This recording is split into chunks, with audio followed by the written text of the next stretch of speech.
স্থানীয় সময় সকাল 7:10 একটি যুদ্ধজাহাজের ডেক হঠাৎ করে কেঁপে উঠল। একটি ক্রুজ মিসাইল ছুটে বের হলো সমুদ্রের দিকে। কয়েক সেকেন্ডের মধ্যে বুস্টার আলাদা হয়ে গেল আর মিসাইলটি নেমে এলো সমুদ্র পৃষ্ঠ থেকে মাত্র 50 ফুট উপরে। 4 সেকেন্ড পর আরেকটি, তারপর আবার মাত্র 90 সেকেন্ডে 8টি মিসাইল আকাশে। প্রশ্ন এখন আর কে আক্রমণ করছে না, প্রশ্ন হলো এটার জবাব কিভাবে দেওয়া হবে। কারণ মধ্যপ্রাচ্য একটি পাল্টা আঘাতে পুরো অঞ্চলকে সংঘর্ষের দিকে ঠেলে দিতে পারে। এই ঘটনাটি ঘটে পার্শ্ব উপসাগরের দক্ষিণের একটি অঞ্চলে। এখানেই রয়েছে বিশ্বের সবচেয়ে গুরুত্বপূর্ণ সমুদ্রপথগুলোর একটি, হরমুজ প্রণালী। বিশ্বের প্রায় 20% তেল প্রতিদিন এই পথ দিয়ে পরিবাহিত হয়। এই উপকূলের গুরুত্বপূর্ণ ঘাটিগুলোর একটি হলো চাবাহার নৌঘাটি। এখান থেকেই পুরো অঞ্চলের নজরদারি পরিচালনা করা হয়। এদিকে সমুদ্রের উপর দিয়ে ছুটে যাচ্ছে 15টি টমাহক মিসাইল। এই মিসাইলগুলো খুব দ্রুত না, গতি প্রায় 600 কিলোমিটার প্রতি ঘন্টায়। কিন্তু এর শক্তি গতি নয়, কৌশল। এগুলো সমুদ্রের ঢেউয়ের কাছ দিয়ে ওড়ে, রাডারের ফাঁক ব্যবহার করে এগোয়। লক্ষ্যবস্তুতে পৌঁছাতে সময় লাগবে প্রায় 40 মিনিট।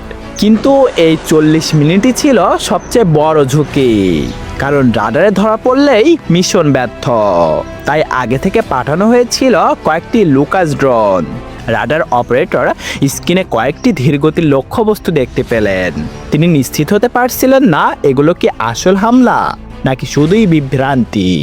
ইরানের হাতে ছিল শক্তিশালী এয়ার ডিফেন্স সিস্টেম, যেমন S-300 সিরিজ। এই সিস্টেমের মিসাইল ঘন্টায় প্রায় 3600 কিলোমিটার গতিতে ছুটতে পারে। কিন্তু একটি মিসাইলের দাম কয়েক কোটি টাকা। সস্তা ড্রোন ধ্বংস করতে এত ব্যয়বহুল অস্ত্র ব্যবহার করা ঝুঁকিপূর্ণ। তাই সিদ্ধান্ত নেওয়া হয় শাহেদ ড্রোন পাঠানোর।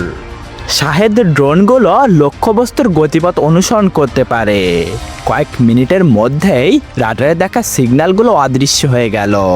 সমুদ্রে থাকা নাবিকরা কিছুটা অবাক, কারণ তারা ভেবেছিল এই ড্রোনগুলো আরও দীর্ঘ সময় বিভ্রান্তি তৈরি করবে। কিন্তু তখনও আসল ঝড় শুরু হয়নি। হঠাৎ রাডারে দেখা গেল একটি বড় সিগন্যাল। প্রথমে মনে হচ্ছিল এটি কোনো বড় বিমান, কিন্তু বিশেষ রাডার চালু করতেই পরিষ্কার হলো এগুলো ক্রুজ মিসাইল। এক মুহূর্ত সময় নষ্ট না করে এয়ার ডিফেন্স সিস্টেম সক্রিয় করা হলো। একসাথে 90টির বেশি প্রতিরক্ষা মিসাইল ছোড়া হলো আকাশে। বেশিরভাগ টমাহক মিসাইল ধ্বংস করা সম্ভব হয়, কিন্তু কিছুটা দেরি হয়ে গিয়েছিল। একটি মিসাইল সরাসরি আঘাত করে নৌঘাটির একটি অংশে।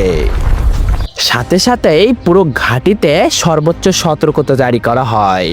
এরপর দ্রুত বিশ্লেষণ করে বের করা হয় মিসাইলগুলো কোথা থেকে ছোড়া হয়েছিল। কয়েক মিনিটের মধ্যেই ছোড়া হয় একটি খাইবার ব্যালিস্টিক মিসাইল।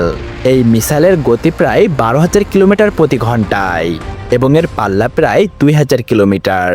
কিছুক্ষণের মধ্যেই সমুদ্রে থাকা একটি যুদ্ধজাহাজ গুরুতর ক্ষতির মুখে পড়ে। এই ধরনের সামরিক উত্তেজনা শুধু মধ্যপ্রাচ্যের ঘটনা না, কারণ পার্শ্ব উপসাগর অস্থির হলে বিশ্বের জ্বালানি বাজার সরাসরি প্রভাবিত হয়। বাংলাদেশের মতো দেশ তেলের বড় আমদানিকারক। তাই এই অঞ্চলে সংঘাত বাড়লে এর প্রভাব পড়তে পারে জ্বালানির দামে, শিপিং খরচে এবং সামগ্রিক অর্থনীতিতে। অনেক বিশ্লেষক তাই বলছেন, মধ্যপ্রাচ্যের এই উত্তেজনা যদি দ্রুত নিয়ন্ত্রণে না আসে তাহলে এর ঢেউ দক্ষিণ এশিয়াতে পৌঁছাতে পারে। প্রশ্ন এখন একটাই রয়ে গিয়েছে, এটা কি শুধু একটি সামরিক বার্তা নাকি বড় ধরনের সংঘর্ষের শুরু?